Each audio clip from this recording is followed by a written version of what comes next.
Nous allons lire du livre de Saint Luc, chapitre 5, verset 1.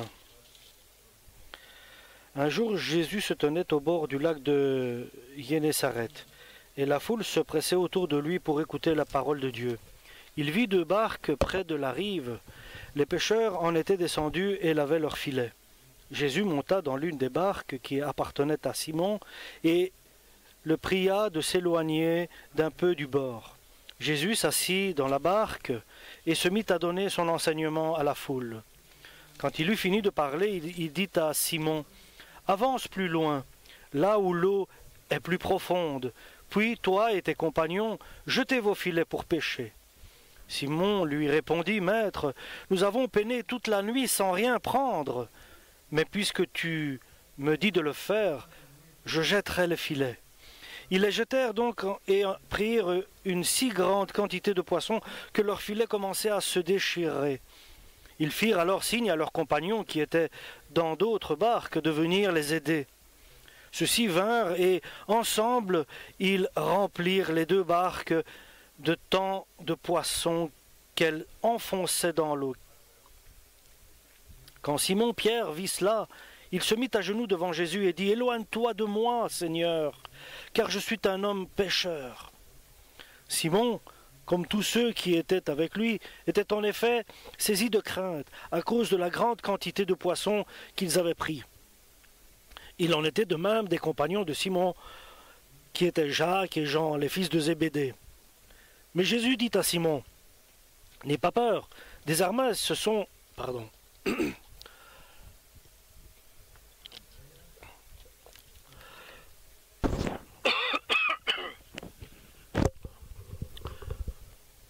Mais Jésus dit à Simon, « N'aie pas peur, désormais ce sont des hommes que tu prendras. » Ils ramenèrent alors leur barque à terre et laissèrent tout pour suivre Jésus. Amen pour la parole de Dieu.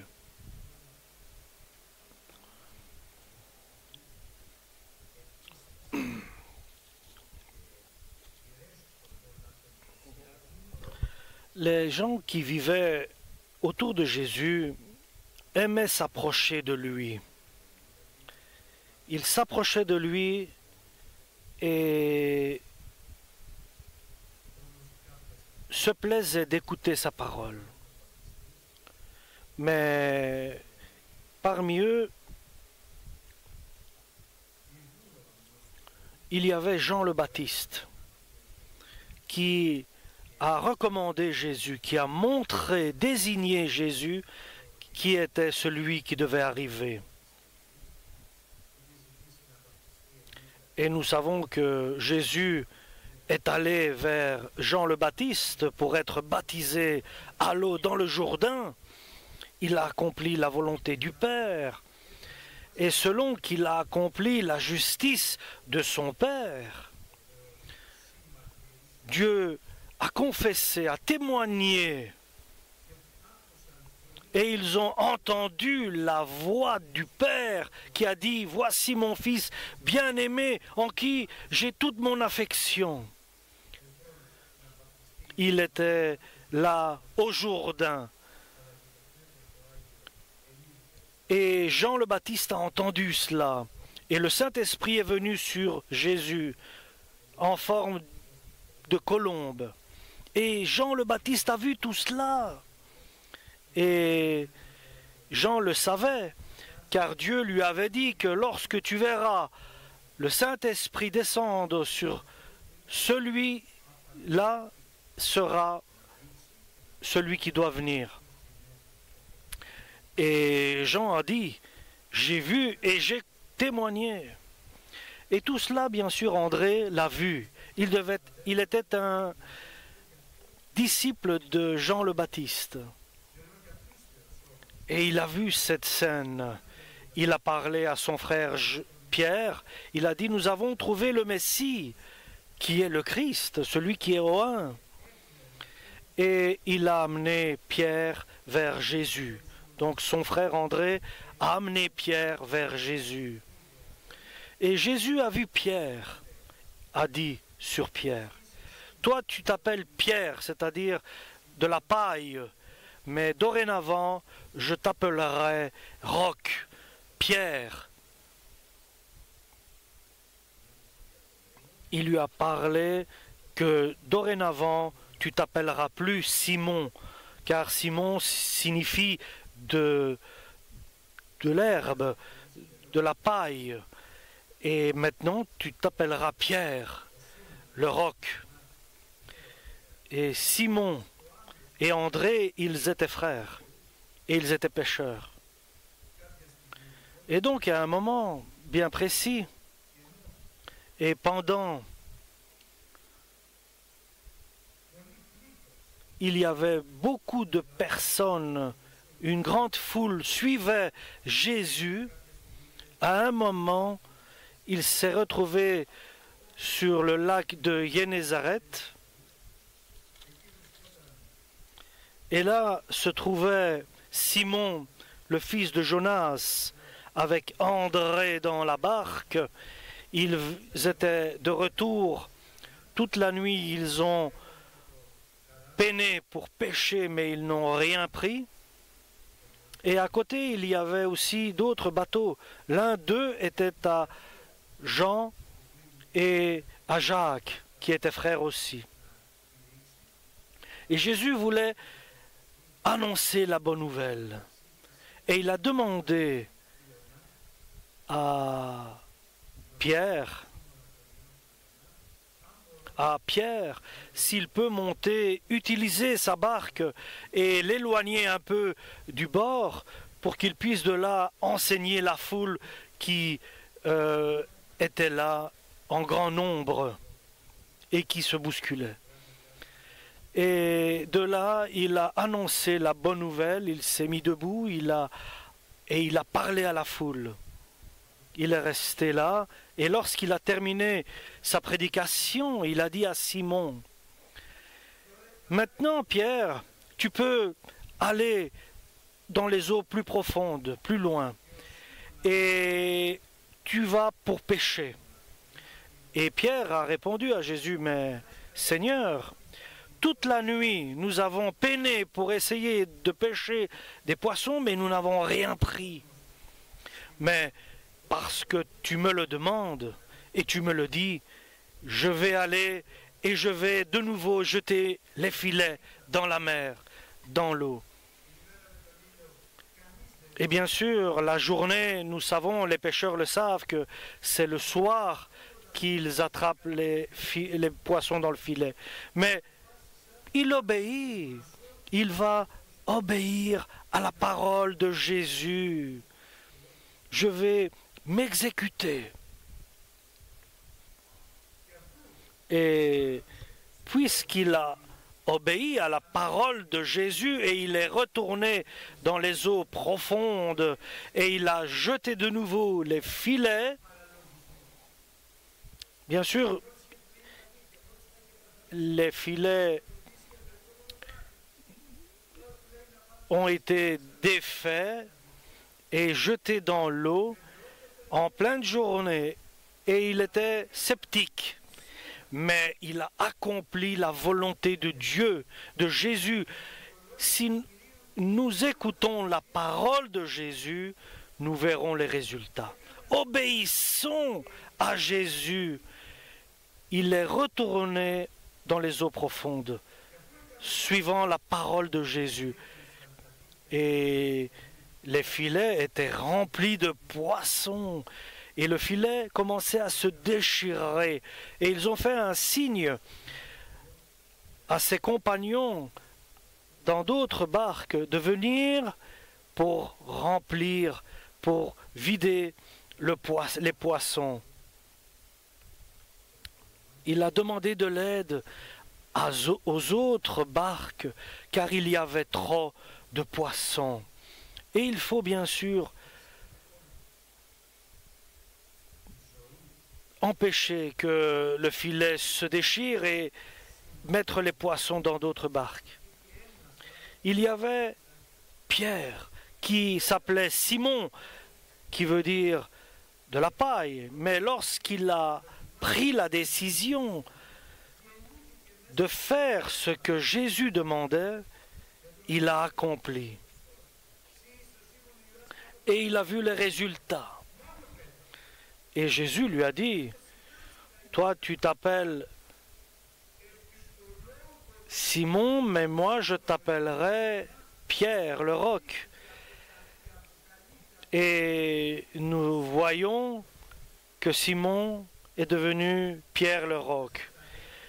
Il est retourné, il a obéi, il a jeté les filets de nouveau dans l'eau et il a vu le miracle de Jésus et il est tombé dans l'étonnement. Il a compris qu'il y a quelque chose qui se passe avec Jésus. Et il lui a dit, Jésus, éloigne-toi de moi, car je suis un homme pécheur. Oui, il s'est senti pécheur. Oui, et il a reconnu en lui qu'il n'est pas propre, qu'il n'est pas pur, qu'il a des défauts. Il a des choses qui ne sont pas agréables à Dieu. Il les a ressenties. Et Jésus leur dit, suivez-moi. Et Simon, Pierre, a tout laissé, mais a suivi Jésus. Et pendant 3 ans et demi, il était avec Jésus. Il a tout vu, il a tout entendu. Il était avec Dieu. Alléluia. Et l'heure est venue où la volonté de Dieu s'accomplit à son temps. Et la parole de Dieu qui s'est fait chair, Jésus-Christ de Nazareth, il est venu non seulement annoncer la bonne nouvelle, mais dans la bonne nouvelle, il est venu lier, libérer ceux qui étaient enchaînés par le diable. Il est venu enseigner la parole du Père. Et sa mission était de sacrifier sa personne à celui qui est le maître et le juge de toute l'humanité, c'est-à-dire le Père. Il a laissé entre les mains du Père sa personne et il n'a pas été déçu. Et celui qui fait appel à Jésus, au Père, par Jésus-Christ, ne sera pas déçu. Et il n'est pas venu seulement pour cela, mais il est venu pour révéler aussi la résurrection des morts. La résurrection qui mène à la vie éternelle, la nouvelle vie qu'il nous donne, car nous étions tous morts à cause de nos péchés.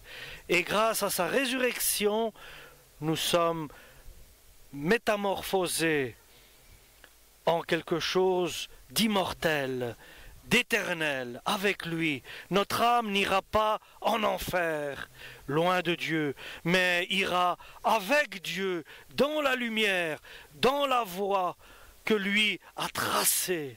Nous le suivons pour la vie éternelle. Alléluia. Et ainsi donc, lorsque Jésus a été arrêté, et Pierre savait très bien que Jésus était l'envoyé du Père. Et Pierre, nous savons qu'il a suivi Jésus même dans les palais d'Hérode, où il a été arrêté, et dans la cour de Ponce Pilate, où il y avait les Romains. Et nous savons que Pierre a renié Jésus 3 fois dans cette nuit-là avant qu'il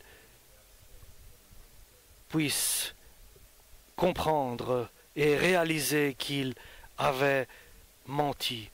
mais il s'est repenti amèrement, il a pleuré, il a reconnu ses torts, car il disait que même à la mort j'irai avec toi, je ne te renierai jamais. Et Jésus lui avait dit, avant que le coq ne chante, tu me renieras 3 fois. Et Pierre, lorsqu'il a renié Jésus 3 fois, il est sorti du palais et il a pleuré amèrement. Et il a traversé cela, ça lui a fait très mal, très douloureux. C'est un moment, mais il sait très bien que Jésus l'a pardonné. Et Pierre est un pilier de l'Église. Et lorsque Pierre, après la résurrection de Jésus, et Jésus leur avait ouvert l'esprit pour qu'ils comprennent la parole de Dieu, et lorsqu'il était en Galilée, et Simon, Pierre, donc, et après la résurrection, Pierre a pris la décision d'aller pêcher de nouveau des poissons. Et pendant toute la nuit, avec ses compagnons, ils ont pêché, ils ont été pour pêcher, mais ils n'ont rien pris.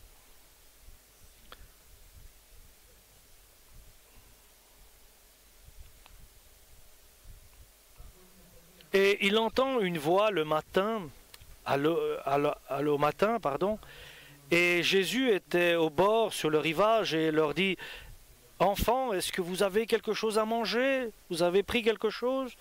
Et Pierre répond, « Non, nous n'avons rien pris, toute la nuit. »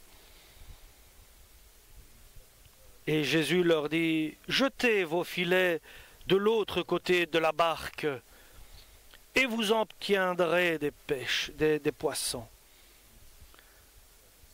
Et là, Jésus leur dit de jeter de nouveau les filets, mais de l'autre côté. Et ils ont jeté les filets de l'autre côté. Et les filets ont été remplis, mais ne se dégiraient plus. Et Pierre s'est jeté à l'eau et il a nagé pour aller retrouver Jésus sur le rivage. Et les disciples arrivent après avec la barque. Et Jésus dit, « Apportez des poissons que vous venez de pêcher. » Et ils ont tiré les filets. Il y avait 153 poissons. Et pourtant, le filet ne s'était pas déchiré. Autant de poissons qu'il y avait. Et maintenant commence la métamorphose de Pierre, puisqu'ils ont mangé. Et Dieu maintenant va lui révéler ce qu'il fera dans l'avenir. Et il dit à Pierre, « Simon, fils de Jonas,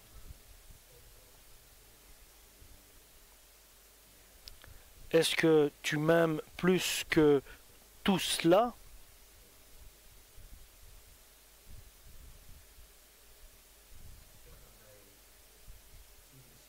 Mais tu le sais bien que je t'aime plus que tout cela que tu vois que j'ai fait. »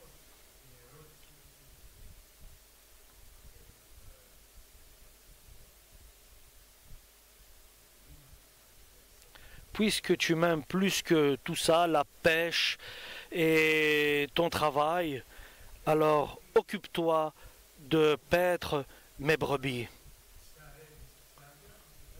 Mais dorénavant, tu pêcheras des hommes pour les sauver.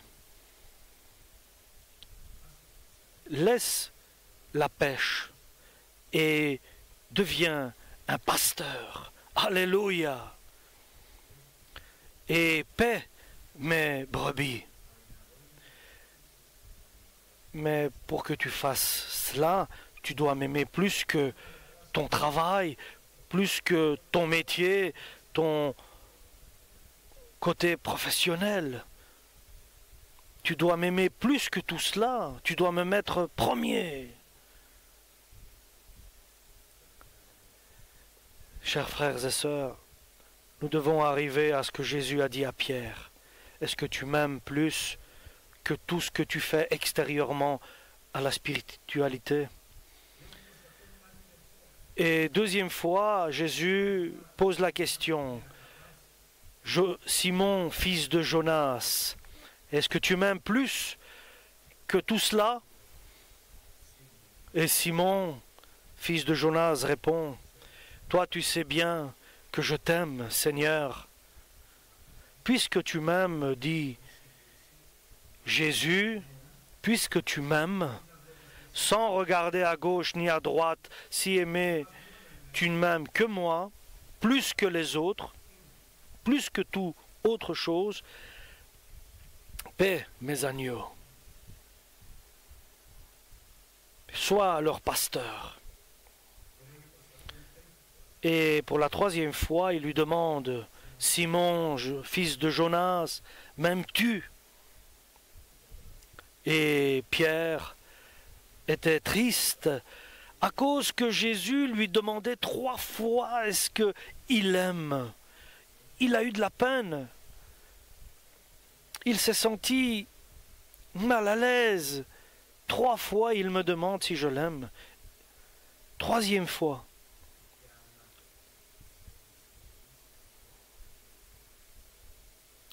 Et il faut que nous diminuions et que nous laissons Jésus en nous grandir. C'est ce que nous devons arriver à cela. Il faut que nous soyons spirituels. Il faut que nous soyons remplis du Saint-Esprit et ne pas laisser la chair prendre le dessus. Car si nous sommes remplis du Saint-Esprit, c'est Jésus qui nous guidera. Alléluia. Et Pierre lui dit, mais tu le sais que je t'aime. Tu sais tout de moi. Et Jésus lui dit, sois le pasteur et paie mes brebis. Alléluia. Que ta parole soit une parole qui vient directement et qui reste dans le cœur de chacun de nous et qui nous édifie, qui nous fasse grandir spirituellement et que nous diminuons dans le charnel et dans le matériel. Et Jésus lui dit à Pierre, quand tu vieilliras, quelqu'un t'attachera, te liera et t'emmènera là où tu ne veux pas y aller.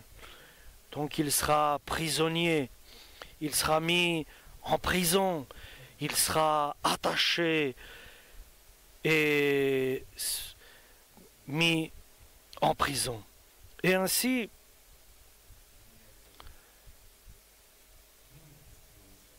Jésus leur a dit, restez à Jérusalem jusqu'au jour où vous recevrez le Saint-Esprit. Et Jésus est parti, a été enlevé au ciel, il s'est levé du sol, ses pieds se sont soulevés, il a commencé à monter vers le ciel et les nuages l'ont fait disparaître de la vue de ceux qui le regardaient. Et ils sont allés à Jérusalem et ils étaient là, 120, dans la chambre haute, au premier étage d'une maison, et ils étaient en train de prier. Et ils attendaient. 10 jours après, ils ont été baptisés du Saint-Esprit. Des des langues de feu sont venues sur chacun d'eux, et ils ont été tous baptisés au Saint-Esprit. Alléluia. Et ils ont commencé à parler en des langues inconnues, étrangères, des dialectes.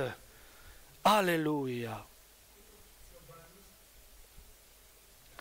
Et nous savons que Pierre est un apôtre de Jésus-Christ.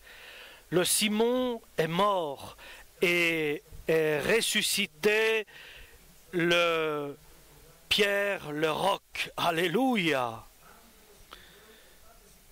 Et tous ceux qui habitaient à Jérusalem ont entendu parler de cet événement, car ils entendaient les frères parler en des langues inconnues et ils glorifiaient Dieu, ils prophétisaient, ils annonçaient la bonne nouvelle.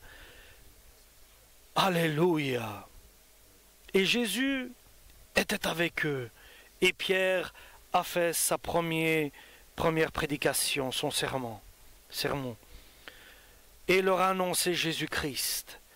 Ce que vous voyez et entendez, c'est ce que Dieu a promis, a prophétisé par le prophète Joël.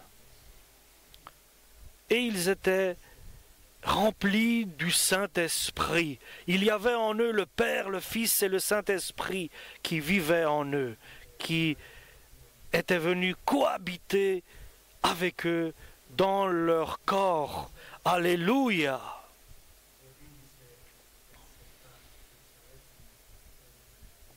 Et nous savons que, bien sûr, c'était une autre vie. Ce n'est plus le moment maintenant d'aller pêcher des poissons, mais maintenant, Pierre est rempli du Saint-Esprit.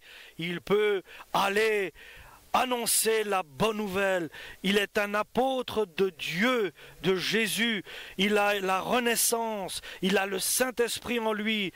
Il est rempli. Il a tout le bagage qu'il faut, le bagage qu'il a reçu de Jésus-Christ. C'est le Père qui a envoyé le Saint-Esprit par Jésus-Christ notre Seigneur. Et Pierre a dit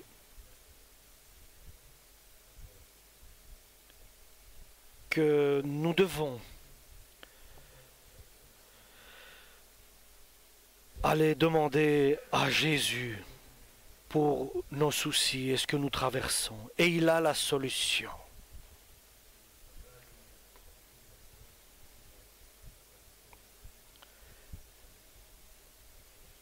Et je me souviens quand j'étais petit,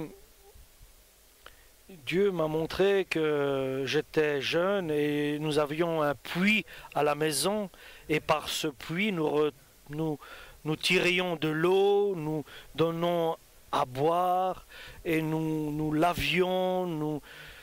C'était comme ça, c'est par le puits que nous retirions de l'eau.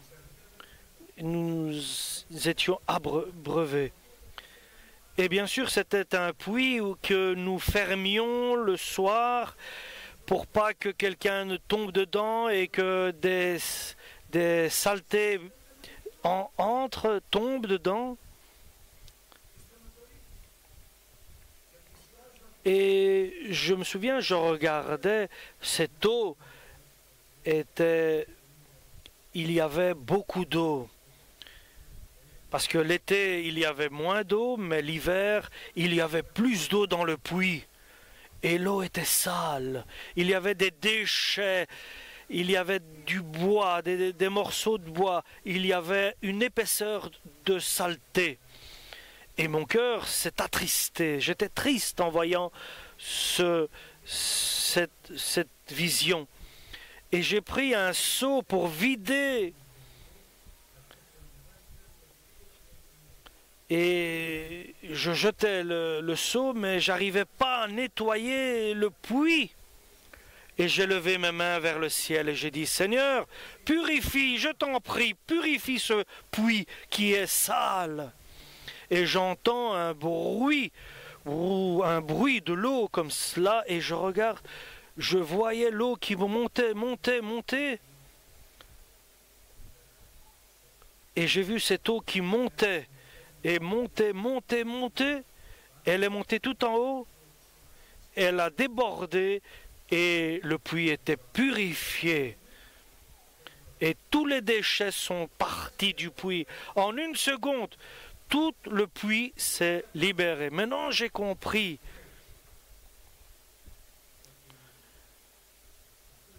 Cela, c'est un verre d'eau. Il y a de l'eau dedans. Celui, peut-être il est un peu d'eau, mais il y a de l'eau. Mais ça, c'est l'eau qu'il y a dans le verre. C'est quoi le baptême au Saint-Esprit? Qu'il a commencé à remonter, ça c'est le Saint-Esprit. Et quand j'ai appris cela, j'étais heureux, j'étais content, j'ai dit Seigneur, fasse que je sois aussi comme cela, que je sois une source de vie. Et le Seigneur m'a baptisé de son Saint-Esprit. Soyez remplis du Saint-Esprit. C'est celui qui nous purifie. Comment je vais édifier mon corps où dedans il y a Jésus, le Père et le Saint-Esprit? Celui qui parle par des paroles et des langues étrangères inconnues, il a le Saint-Esprit en lui. Il se remplit. C'est pour cela, chers frères et sœurs, je vous dis, il est terrible ce que le Seigneur fait lorsqu'il baptise quelqu'un du Saint-Esprit. Et lorsque le Saint-Esprit est arrivé, il est devenu nouveau. Et je peux dire, et pardonnez-moi pour dire, lorsque le Seigneur m'a baptisé du Saint-Esprit, le jour d'après, j'étais une nouvelle personne. Tout avait changé, mes réflexions, mes pensées, ma parole, mon comportement, tout avait changé. J'étais une autre personne. Et maintenant, j'ai le devoir de me tenir, de grandir et de ne pas rester un bébé, mais grandir. Je ne dois pas laisser ma personne prendre le dessus, mais celui qui veut sauver sa personne la perdra. Nous avons besoin que le Saint-Esprit prenne toute la place dans notre cœur, que c'est lui qui nous dirige, il est notre jardinier, c'est lui qui doit... Nous savons que c'est lui qui enlève les mauvaises racines, c'est lui qui coupe, qui vient et qui coupe les branches mauvaises. Il s'occupe de la plante, il s'occupe de l'arbre que nous sommes. Donc, montez sur le mont et coupez des branches, coupez du bois. Et moi, je vais secouer la terre et le ciel. Je vais secouer toute la terre et tout le ciel. Parce qu'il faut que ce qui est provisoire s'en aille, et alors restera ce qui est éternel, ce qui est pour toujours, et nous verrons ce qui tiendra debout. Je vais secouer la terre, et ce qui n'est pas de moi tombera, ce qui n'est pas à moi tombera, mais ce qui m'appartient restera éternellement. Il sera pour toujours. Alléluia. Et c'est pour cela que nous devons édifier notre vie et construire notre vie avec des pierres précieuses, de l'or. Oui, et cela, c'est la parole de Dieu. C'est cela, la parole de Dieu, qui est de l'or, qui est une des pierres précieuses. Et accomplir, et là-dessus, accomplir les choses de la vie. Et je vais vous lire quelque chose de l'intérieur. Ainsi, le Saint-Esprit, il comprend et il connaît nos faiblesses, car nous-mêmes, nous ne savons pas ce que nous devons prier. Mais le Saint-Esprit qui est en nous, il nous aide à prier par des langues inconnues, il nous aide à faire la bonne prière, car il sait en quoi nous sommes manquants, en quoi nous sommes faibles. Il connaît nos faiblesses, car il habite en nous. Nous avons été baptisés du Saint-Esprit, il vit en nous et il connaît l'intérieur de notre être. Et il prie à notre place. C'est pour cela, prions par le Saint-Esprit. Alléluia! Alléluia! Prions par le Saint-Esprit. Donnons la place au Saint-Esprit. C'est lui qui prie à notre place. Alléluia! Gloire à Dieu. Il est notre associé. C'est lui qui vit en nous. Et par lui, nous avons la vie éternelle. Alléluia! L'homme saint s'améliore, il devient meilleur, il devient plus saint. Alléluia. Et celui qui est mauvais et méchant, il prend la chute, il devient pire, il devient terrible. C'est pour cela. Aujourd'hui est un jour de salut, est un jour exceptionnel. Semez la parole de Dieu, recevez la parole de Dieu. Remplissez votre cœur de cette parole qui est la manne, qui est la vie, et vous serez prêts pour le royaume, pour le paradis. Montez sur la montagne et recevez la puissance du Saint-Esprit. Alléluia. Et édifiez ma maison qui est votre corps. Je vis en vous. Alléluia. Alléluia. Amen. Pour la parole du